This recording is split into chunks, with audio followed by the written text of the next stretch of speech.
Okay, so we'll start with the discussion of this objective part, the test number 2. So I combined 3 tests together. We were supposed to do it on income from salary, but residential status and scope of income was also pending. So I included some of the question, not more. Only few questions from these chapters were also included. Okay. Income which is received and accrued outside India will be taxable in case of dash.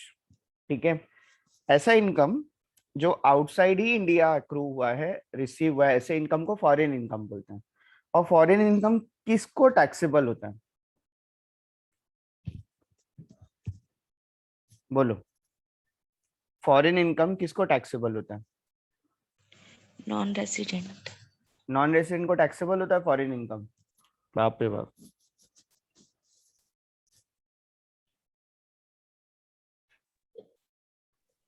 Sir resident only.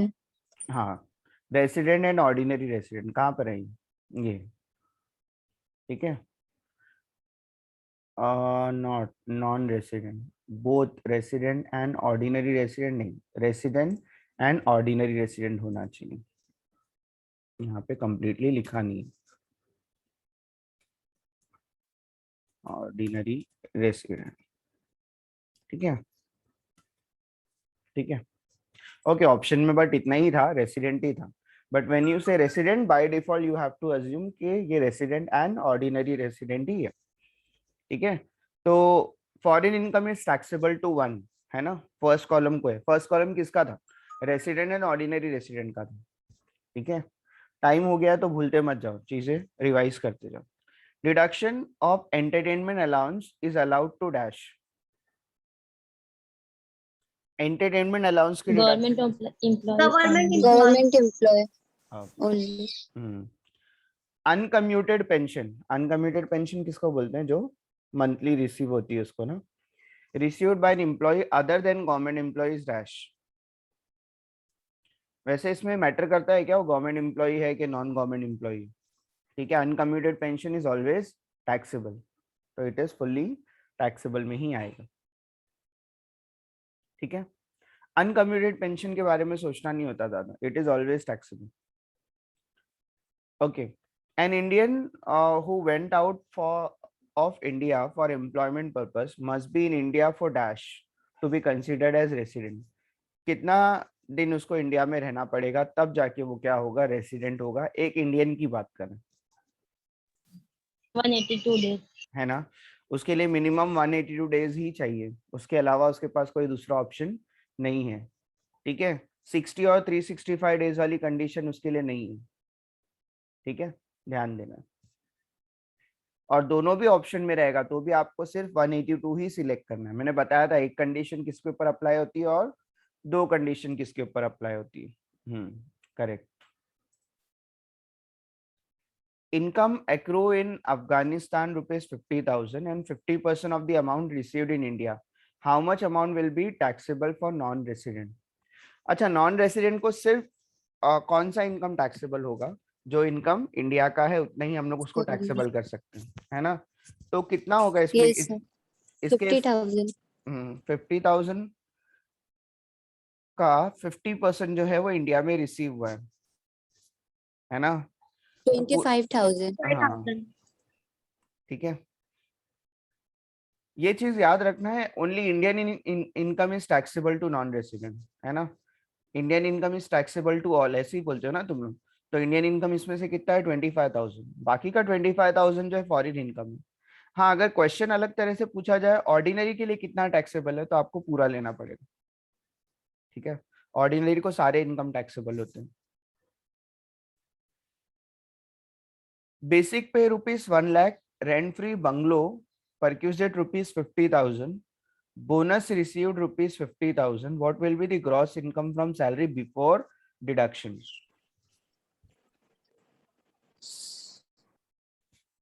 कितना हो जाएगा? Basic पे 1 लाख, 2 लाख हो जाएगा. सब लेंगे ना, rent free bungalow भी लेंगे, बोनस रिसीव्ड भी लेंगे. बोनस कौन सा नहीं लेते? डिक्लेयर्ड नहीं लेते, है ना. तो सब ऐड कर दो, 1 लाख प्लस 50,000 प्लस 50,000. अगर ये इनकम फ्रॉम सैलरी बोलेगा अगर इनकम फ्रॉम सैलरी बोलता है तो डिडक्शन भी माइनस करना पड़ेगा, तो फिर 1,50,000 आंसर आएगा। ठीक है, इसने बिफोर डिडक्शन क्लियरली पूछा है, तो आंसर 2,00,000 होना चाहिए। डिडक्शन अप्लाई करोगे तो 50,000 की डिडक्शन अप्लाई होगी और आंसर कितना आएगा फिर 1,50,000 आएगा। ठीक है, before deduction it is 2,00,000। Standard deduction from salary is dash.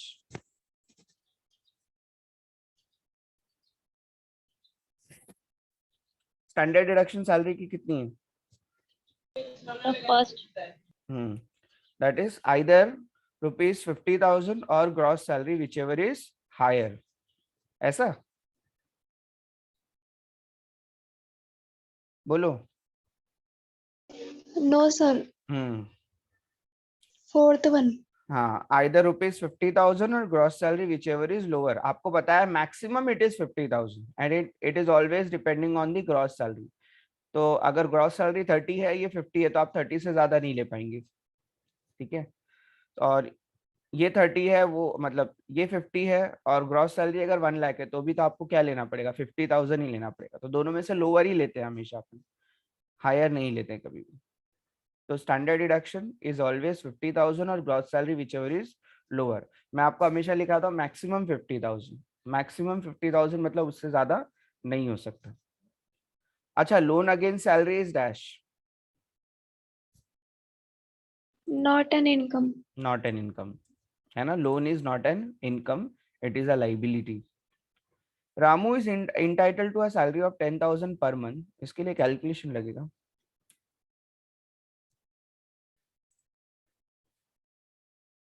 Okay, तो वो पर मंथ उसको सैलरी मिलनी है। यार थोड़ा सा जूम भी कर देते। ओके, बेसिक सैलरी है उसकी, कितना है, 10,000 पर मंथ, तो इंटू 12 करना पड़ेगा हम लोग को।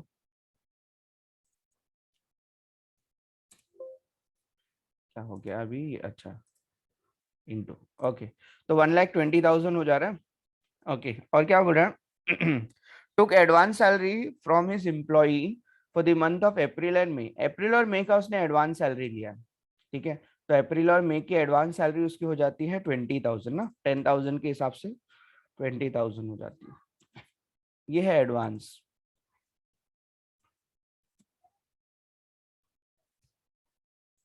अब मुझे बताओ, क्या ये दोनों टैक्सेबल है?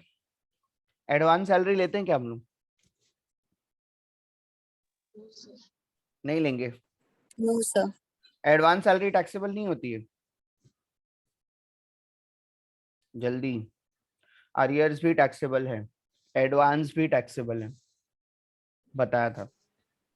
ठीक है, सिर्फ यस सर, एडवांस भी एडवांस, टैक्सेबल। हाँ सिर्फ एडवांस अगेंस्ट सैलरी जो होगा ना वो टैक्सेबल नहीं होगा, याद रखना, है ना। Advance is also taxable.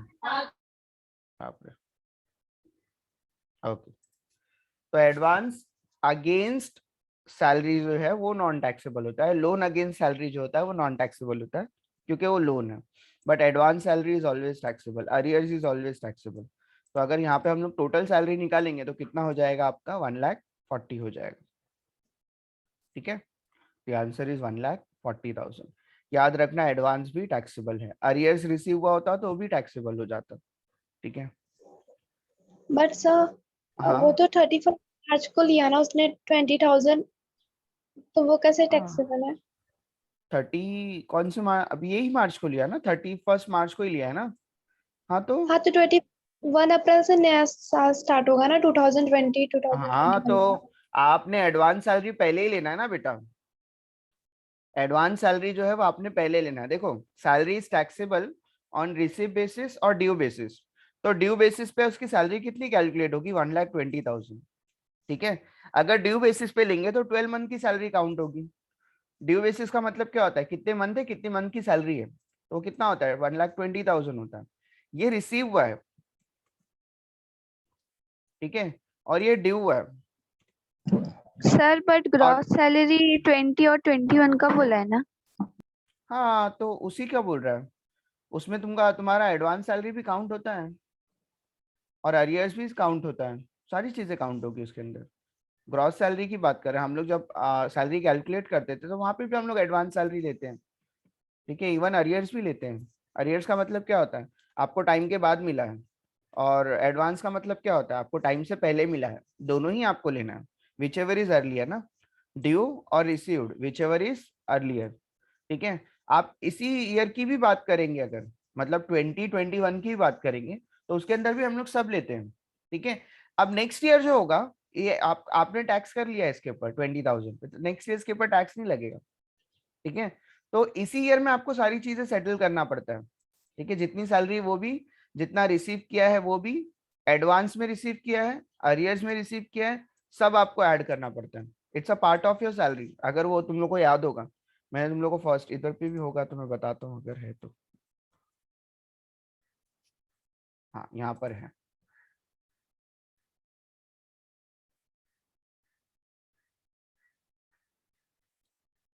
देखो यहाँ पे फर्स्ट पार्ट में ही लिखा हुआ है, including arrears and advance receive.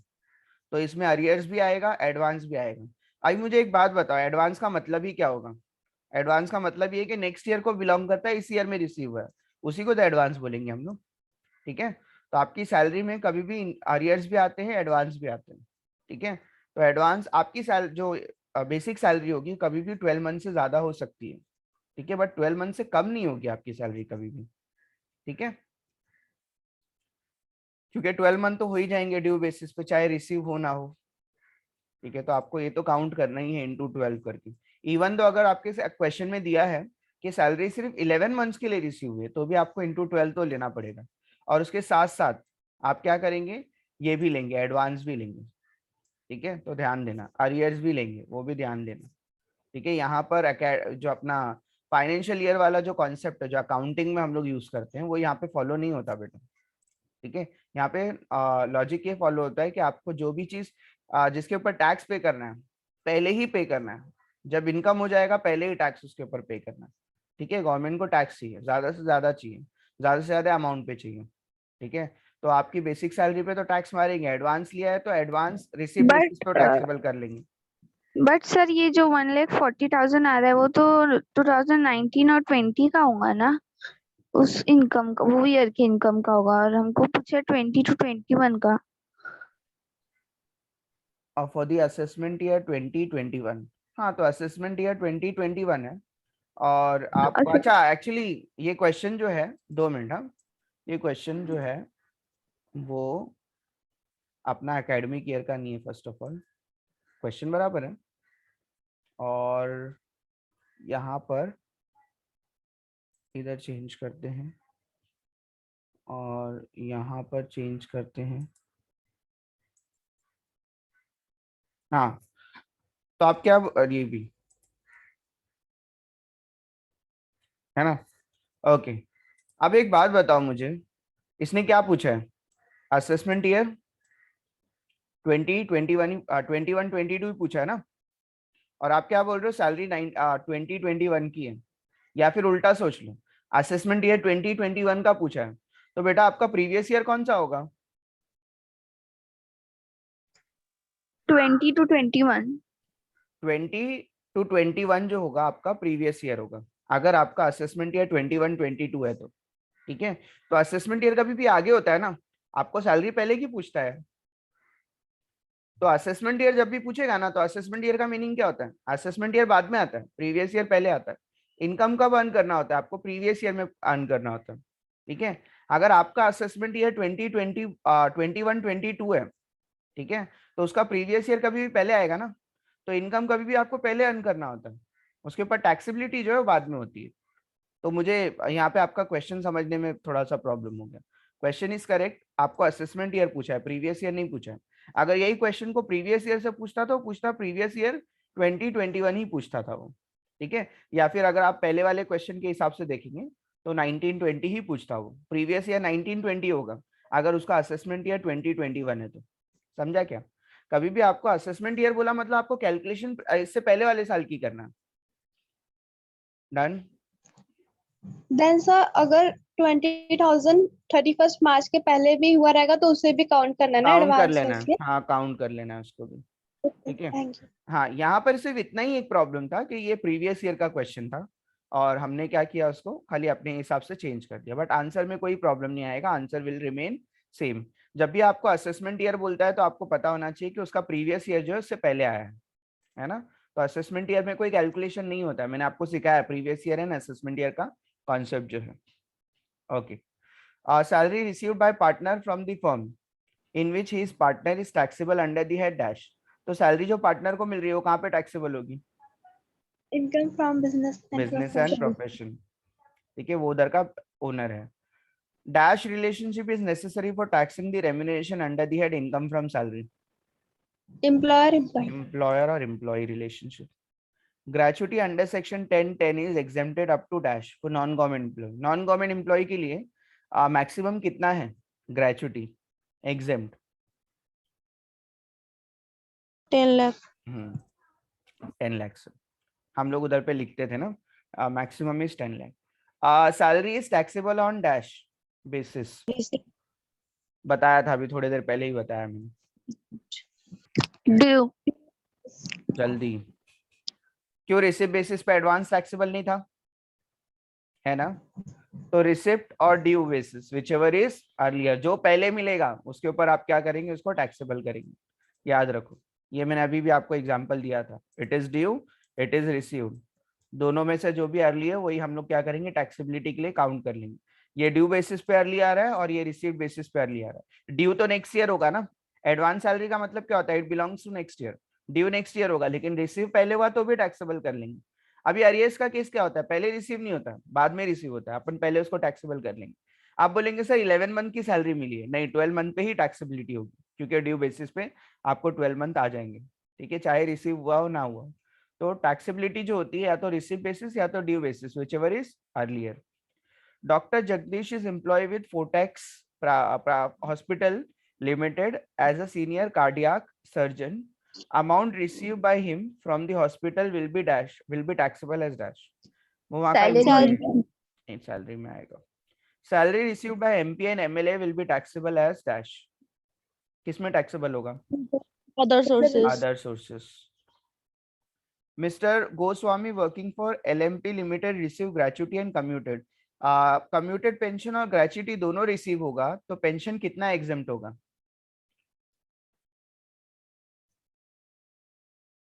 बोलो।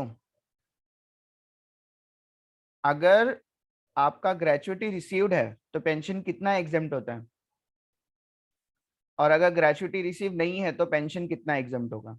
अगर ग्रेचुटी रिसीव्ड है, ठीक है, तो 1/3 होगा, लेकिन 1/3 किसका होना चाहिए? 1/3 टोटल पेंशन का निकालना है। देखो अब मैंने आपको बताया था, डिवाइड बाय 60% करके हम लोगों ने फुल वैल्यू निकाला था, ठीक है। हमेशा याद रखना है, कभी भी कम्यूटेड पेंशन के ऊपर कैलकुलेशन नहीं होता है, हमेशा टोटल पेंशन के ऊपर कैलकुलेशन होता है। और टोटल पेंशन भी हम लोग ने निकाला था, 60% दिया था तो उसका फुल वैल्यू निकाला था हम लोग, ठीक है। तो कभी भी पेंशन का जो कैलकुलेशन होता है वो टोटल पेंशन पे होता है, वो कभी भी कम्यूटेड पेंशन पे नहीं होता है, ठीक है। तो 1/3 इसकी केस में आएगा, और अगर ग्रेचुटी रिसीव नहीं है तो हाफ, तो हाफ ऑफ टोटल पेंशन, तो ये याद रखना, 1/3 of total pension in case if gratuity is not received. Gratuity receive नहीं है तो 1/3 आएगा, और ग्रेचुटी रिसीव्ड है तो हाफ आएगा, ठीक है। तो वो मैंने आपको लिखा के ऑलरेडी दिया है, पेंशन के 2 कैलकुलेशंस है, और हमेशा याद रखना टोटल पे निकालते हैं, कभी भी कम्यूटेड पे नहीं निकालते हैं। Leave salary in cash by government employ during the employment is dash. अगर आपको एम्प्लॉयमेंट के टाइम पे कुछ भी मिलता है, ग्रेचुटी भी मिलती है, तो वो टैक्सेबल है, फुल्ली टैक्सेबल है, ठीक है। तो 2 क्वेश्चन यहाँ पे पूछा है, leave salary fully taxable, during the employment की बात करें, ठीक है। Gratuity receive during the working life of the employ is fully taxable. Working life में आपको मिल रहा है तो फुल्ली टैक्सेबल है, उसमें क्या है ना। ओके, ये तो 2 बार आ गया क्या? अच्छा नहीं, gratuity receive by government employ at the time of retirement is dash. अच्छा, रिटायरमेंट के टाइम पे ग्रेचुटी मिली है गवर्नमेंट एम्प्लॉय को, क्या होगा?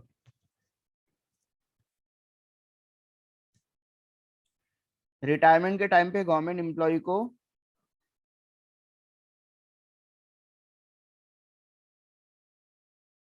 अरे बोलो, मुझे आवाज नहीं आ रही। ये तो सिंपल है, gratuity received by government employ at the time of retirement fully taxable. Fully taxable है, श्योर? exempt. फुल्ली एग्जेम्प्ट है, ठीक है, फुल्ली एग्जेम्प्ट है। Gratuity receive by government employ at the time of retirement is fully exempt. और non government के लिए calculation करते हैं, ठीक है, और रिटायरमेंट से पहले मिलेगी तो फुल्ली टैक्सेबल होती है। यहाँ पे देखो, gratuity received during the working life of employ is fully taxable. Working life में मिलेगा तो फुल्ली टैक्सेबल है। रिटायरमेंट में हम लोगों ने सीखा है ग्रेचुइटी, रिटायरमेंट में हम लोगों ने सीखा है गवर्नमेंट एम्प्लॉय के लिए एग्जेम्प्ट होती है, लेकिन नॉन गवर्नमेंट एम्प्लॉय के लिए कैलकुलेशन लगता है, covered by gratuity, not covered by gratuity, वो सब कैलकुलेट करना पड़ता है। But for government employ at the time of retirement most of the things are exempt only, ठीक है, वो चाहे पेंशन हो, चाहे ग्रेचुइटी हो, ठीक है, लीव उसका इनकैशमेंट हो, सारी चीजें फुल्ली एग्जेम्प्ट होती है उसके लिए। Okay, that is done. Stop sharing करता हूँ मैं।